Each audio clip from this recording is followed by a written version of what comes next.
My next guest just picked up his 17th professional win at Anthony Pettis FC9 in Milwaukee, Wisconsin. And he joins me again for the second time this month. He's Nasty Nate Jennerman. Mr. Nasty, welcome back and congratulations, sir.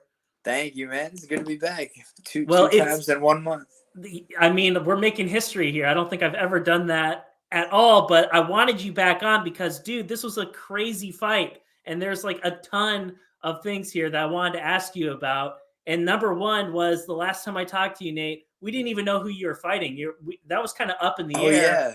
And what happened from when I last spoke to you to like getting Alcock's name? Like, how did this fight happen? And did you think to yourself that APFC 9 might not even be in the cards for you? Yeah, I mean, there's a little while there where I was like, man, they're really just not able to get anybody that really, makes sense from my end and their end. So, like, it was really starting to look like it wasn't going to happen. LaShawn's name came through, and I was basically at the point where I was just saying yes to whoever, like, kind of came through. And then, obviously I clear it with Duke, and, Steve's my guy. He wouldn't send me anything that didn't make sense anyways. So, like, it made sense. You look at it on paper. I mean, people look at his record and it's like 8-11, but dude's hardly been finished in fights. Fought really tough dudes. Last fight, he like completely knocked out a 4-1, 5-1 guy or something. Like, he hits really hard. Like 8 wins, 5 wins by knockout. So I knew he could. I knew he could swing. I knew he could bang, and I knew he had power. So no matter what, it was a dangerous fight. So I didn't want to, it's not like I took an easy fight against like a 5-65 guy or something. I looked at this fight, Nate, and I kind of came to the same conclusion. As soon as it was announced, I did the Tapology scrub on him, and I quickly kind of figured out, reading in between the lines, like, okay, this guy like really will fight anybody. Like, you give him a name, like he'll fight anybody. So, and that's to be commended because a lot of people talk about being that way, but their record says something completely different. And that was a very difficult fight for him to take, for him to come out without a corner to fight you in your backyard, like you of all people. Like, that says something about this guy. I have nothing but a ton of respect for him. That being said, this got announced, and I thought to myself, I was like, this guy, they're going to have to scrape him off the canvas at the very beginning of the first round. He's going to get completely crushed by Jennerman. Like, this is going to be easy. Like, that was my mindset going into this fight. And I looked at it like, for you, what were you kind of thinking about, like, mindset wise, when you're getting ready to like make this walk, knowing the things that I just mentioned? Like, I can talk recklessly like that because I'm not a cool guy like you, but you're the actual fighter. You're the one that does this. And you know that every single time you go out there, fighters get caught all the time, and everyone poses a degree of risk. Like, what was kind of going through your mind as you were getting ready to make the swap for APFC 9? Yeah, no, you read 100%. Like anybody can get. I mean, and that's the thing is, like, if you get hit in the wrong spot, like, it doesn't matter who you are. Like, you go down. Like, that's just the unfortunate side of like getting knocked out. Where like in like a lot of jiu-jitsu scenarios, it's like you just weren't as good as that guy. Where like in striking scenarios, it's like, anybody can catch anybody. It's kind of wild. But I mean, it was my mindset wasn't that I was gonna go out there and just mop the floor with this guy. I knew he was tough, and really, honestly, like, the first round was going really well all the way until I walked into a right hand. Well, a little bit. I mean, he chucked it at a perfect time. Like, he had great timing on it, and he ripped it. It was hard. Like, he hit me super hard. And then I ended up twisting my ankle, like, as I was like, must have twisted it, like, as I fell down. So like, a lot of people were like, dude, were you like still that wobbly? And I was like, honestly, I was just trying to like get my ankle, like trying to like move my feet around to get my ankle feeling better and like make sure, like, testing out like what I had left on it and stuff. So I was a little swollen after the fight and stuff like that, but it wasn't nothing crazy. But yeah, in the fight I felt it. And then so like there was like a second drop that was actually more just like I slipped out, my ankle wasn't underneath me, and then there was like another point later in the first round where he did actually drop me a second time. I mean, the dude was throwing hard, and like my ankle wasn't right. I was still a little discombobulated from the first one, but I was okay. And then, you know, the second one hit me, and I was like, yeah, I mean, that one, I mean, hit me hard. And yeah, I remember first, second round, you know, Duke was like, hey, you know, like you got caught, like let's go out. Second round, let's do our thing. And then, you know, second round was happening, and like the stuff that I really like, that I was like, yo, this is gonna work. I'm gonna be able to get this fight done with this stuff, wasn't working, which sucks for me. So that wasn't working as well as like I thought it was gonna. Where like I think I won the second round, but man, me from the way I like to see fights judged and everything, first round was a 10-8, like for him, not me. So in my opinion, I was down 10-8. So I was going into the third round down 20-19. I can't have a draw in this situation. Like, so I'm like, I mean, I remember like in the second round, there's a point where I was like, yo, I was like, if I lose this freaking fight, I'm done fighting. Like, I'm not getting to where I want to be if I lose this fight. I was fighting demons like crazy. I mean, like getting dropped just reminded me of tough. Like I'm just fighting like this. And then like Sean Shelby was there. So I was like, yo, I need this finish. Like I need to get to the UFC. Like this is a must thing. And like I know that that's not the mindset that I should have. So like it just kind of, man, I was just fighting demons like crazy. And then, you know, second to third round, Duke came in. He's like, listen, he's like, take a drink of water. Took my sip. He goes, listen, I'm not going to sugarcoat this. He's like, you need to finish this fight. Go out there. And he's like, go do you, go get nasty. He's like, let's go. So third round came out with a sense of urgency. And yeah, I hit him with some good shots, rocked him a little bit, took him down. And then that was my world. You know, I landed a couple ground and pound shots. And then as I was transitioning over into half guard to throw some other strikes, my forearm slipped under his neck, and I was like, well, here we go. Finally got this done. I was actually going to ask you about setting up that finishing sequence because I believe you were in half guard, and I thought you were getting ready to pass and get into full mount and then maybe posture up and try to go for a ground and pound. And I just was not anticipating you nailing him with that guillotine choke. And yet it happened. And was that like the initial plan? Like, was your plan like initially when you put your hand on his knee, were you going to go for that pass? And did you just change your mind at the last minute? I was actually just trying to pass to half guard. I like to ground and pound from half guard. So I was looking to get to half guard, and like I knew he was just going to try to get up. So as I was passing into half guard to get to a position to posture back up and hit, I came down and put my chest in, and then like I said, it slipped underneath, and I was like, this is it. I know this is in. Because like it's my move. Like that's like one of my favorite things to go for. So I know I could feel like once I got that locked up. I mean, there's not a lot of people in the world that are gonna get out. That's exactly what you did. Like it was kind of a weird camera angle, but it looked like you had it locked in. And then like for him to like tap and for you to get like that finish, like was there like a sense of relief in a way? Because it's like you really did have to like dig deep to get this one. And there are a lot of guys that had it out. There are a lot of guys that maybe would have thought about quitting, but you went out there and you kept pressing after a hard first round and you did what you needed to do. Yeah, 100%. I mean, I think I said it in my interview. Like I'm tough as hell. Mentally tough, physically tough. I might not be the strongest guy. I might not be the fastest guy. I might not be this or that. But like honestly, when it comes to fighting, sometimes it's not always the stronger, faster, bigger, more athletic guy that wins. Like there's a lot of in betweens, and I think I have those in betweens done. I think I have those in betweens down really well. And you can look at it and be like, dude, like, tough fight, blah, blah, blah. But I look at it like this. I had a really tough fight, still got the win. I got a lot. I learned a lot of things in that fight that I can work on. So there's a lot of things that me, Duke, Kush, Chris Wright, we can all go back to the drawing board, and we got a lot of stuff that we can improve on while also getting a big win. So it worked out really well. Like I said, I mean, big shout out to LaShawn, like taking that fight on only a couple weeks notice, or like 14 days, something like that. Like I super greatly appreciate it. And then like on top of that, like shout out to him for like, I mean, he brought the fight. I mean, Duke told me afterwards, he's like, listen, he's like, and we talked about it beforehand too. He's like, listen, whoever you fight next, he's like, this is their Super Bowl. He's like, you're coming off a tough. He's like, everybody's trying to catapult off of you.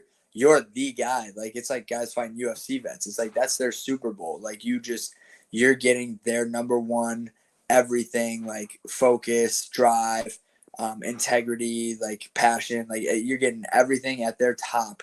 And where are you gonna be? So yeah, I mean, I came out, like I said, I came out and I felt great initially, and then I got caught with a punch, and like you said, like a lot of people would have been like, well, I guess I'm done. And, I was like, no, I'm not done. I'm going to come back. And then, one second round, and then third round, I got that finish. And I needed it. I needed a finish. I needed to win. I needed all that. I didn't need that first round, but I got that first round. So now we get to learn. We got a little more to learn. There's things that we've been working on. So it just showed more things that we need to work on and things I really need to focus on to improve. So it was a really good fight for me in terms of, got my win. We put on a hell of a show for the crowd. I mean, we had the loudest crowd of the night. When I got that finish, I mean, the place erupted. And you can hear it on Fight Pass, like how much it erupted, and like in there, it was loud. So it was sick. Well, much respect to your opponent, LaShawn Alcox. He went in there, and I would say this, like, he did exactly what a fighter in that position needed to do. You need to just go out there and just let it freaking rip. And that's exactly what he did. Yeah. Full credit to him. He had nothing to lose. He had absolutely nothing to lose. And I liked his approach to the fight. I liked how he went in there and he went out and he just let it rip. And that's what you're supposed to do. And that's not easy to do when you're sharing the cage with somebody like you. And full credit to him for appreciate it.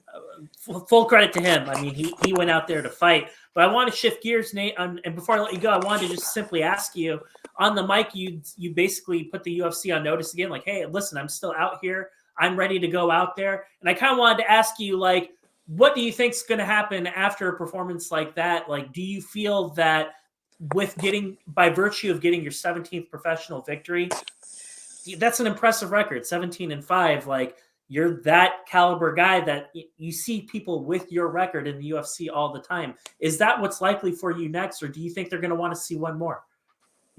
I mean, I never know. You never know with everybody. It all kind of depends on who sees what and what happens when, because it all depends. The short notice fights, somebody has to get hurt or sick or have to pull out for whatever reason. So like, as much as you don't hope anybody gets hurt or anything like that, it's like I'm kind of in a position where it's like, somebody pull out, and so I can jump in. But yeah, like I said, I mean, I said it on the mic. I mean, I'm ready to go. I mean, this weekend's probably not going to happen anymore in Austin. But next week in Vegas or the week after that in Vegas, if they need a 55er, and I'm not picky, shit, I'll take a 170 to get a short notice into the UFC. I'm ready to go. I'm staying ready. Right now we're peak season at UPS, so I'm starting work at like 2 a.m. right now, and like it's just I've been on a grind for a long time, and I feel like once I get the opportunity, I feel like I put on fan-friendly fights. I've got a fan-friendly personality. Well, I mean, for the most part, some people really don't like me, but fuck them. There are people that don't like me either. So. Yeah, if you don't like me, shit, I don't care. If you don't like me and you tune in to watch me get knocked out, that's all good to me too, because you're still tuning in and watching my fights. So, me and Duke always says, he's like, you either want people to love you or hate you. He's like, if they don't care, they don't watch. So, it is what it is. Like I said, I got people that don't like me. I got people that love me. So I'm ready. I'm just ready to get there and show out for the world. I think I'll really get some. I think I'll get some push behind me once I'm there. So, just got to get there. Nate, I wish you the best of luck in that regard. And there you heard it. If you're from the UFC and you're watching this, Nate's ready to go. Nate, I did want to ask you a question before we go. Okay. Paddy Pimblett versus Tony Ferguson. Who wins that fight? If either one of them pulls out, I'll step in. Oh, there you go. So, Number one. With that qualifier out of the way, like your take on this fight, because we have Paddy Pimblett. He's like that new guy that came over from England from Cage Warriors, had a lot of success there. I don't need to explain who Tony Ferguson is to you. He's one of the icons of the UFC. What's your thoughts on that matchup and just kind of your take? Like, do you have a lean one way or the other on that one? Man, it's a tough spot. I think they're both very. I mean, obviously Tony Ferguson has like an accolade, like a bunch of accolades to show that he's the guy, one of the guys, and Paddy Pimblett is really starting to come up. He's shown a lot. I think he's undefeated in the UFC, right? Yeah, Yeah. he's undefeated in the UFC. He's shown a good striking to go along with his really good grappling, and he's down to scrap. I think he gets a little heavy in between fights, but and I think that can be a detriment to people, but it doesn't seem to be affecting him yet. Tony Ferguson is not the guy that he was 5 years ago, and that's unfortunate to say, but he hasn't been the same in a while. And maybe David Goggins will bring out like this whole new dog in him, but he also might have him overworking like crazy and have him go into the cage super like depleted. So I don't know. I think it's a very let's see what Tony Ferguson looks like. It's kind of a tough one to call. Do you have Paddy any? Pimblett gets hit too, like you know what I mean. Like Paddy Pimblett shots get landed on, but he's tough and he goes through. But I mean, Tony Ferguson's good when he's on. He's good with elbows, and if he cracks you and rocks you, he's got those long arms. He wraps up some weird chokes angles that people just don't see him often, and that's like the same thing for me and my jiu-jitsu. Like in MMA, is like I hit chokes from angles that people don't really get. Nobody's throwing them at you like that. Nobody puts it in the same way that I do, and it's usually after I hit you. Like I don't find a lot of stuff based off of me like setting stuff up and like plotting it out and making it happen. It's like I hit you, and then while you're trying to move, I do it in the transition and I'm wrapping it up, and that's how Tony Ferguson is too. So, but Paddy Pimblett's the same way too. Like his MMA jiu-jitsu is really good too. So, yeah, man, it's a tough fight to call. Well, I will. I think I'm gonna go with Paddy. I mean, the young guys are taking over. It's kind of I see just kind of the way out. I think Patty is going to be a huge favorite going into that fight. So I think Vegas is on your side. I think everyone's going to take Patty. But before I let you go, I'd be remiss to not ask you this question. In your mind, what does Tony Ferguson have to do to win this fight? Crack him. So he needs to catch him with something? I wouldn't say catch. I'd say he needs to crack him. Like he needs to be throwing. He needs to crack him off the rip, and just kind of make Patty respect power in your hands, and kind of like go backwards a little bit, because if he's coming forward, he's landing like his shots and getting to where he wants to be and stuff. So crack him and try to get him on his heels would be one of the biggest things I could say. But he's shown that he's tough too. Like he's taken some big shots and he's been okay. Well, there you go, ladies and gentlemen. There you have it from Nate himself. Nate's on Pimblett, and you know what? So am I. I think that's the smart. That's probably the smart play. Nate, before I let you go, is there anyone that you wanted to thank before we put a bow on this? Just thank you to my wife first off. My wife and my kids, they put up with a lot of stuff with me training, and especially like if I fight in Milwaukee, like I fought in Milwaukee, like you gotta deal with me cutting weight all week. Thank you for putting up with that. But yeah, other than that, like shout out to all my family, friends, fans everywhere. Like I appreciate everybody's love. Appreciate the people that hate me too. Y'all drive me. Well, but, I appreciate you, Nate, for being on this show and then, talking to me. Shout out to Steve. Shout out to Duke, Kush, Chris, all the guys down at Rufus Sport that have been helping me get ready, and then all the guys at my gym, Rufus Sport Sheboygan, helping me show out. All my coaches at the gym helping out with everything. So I appreciate everybody, and just need to get to the UFC, baby. All right. Well, there we go. Nate, I appreciate you pulling up for the second time in November. I wish you a very Merry Christmas, and I hope we do this again before you fight in the UFC. All right. Sounds good, man. Appreciate it.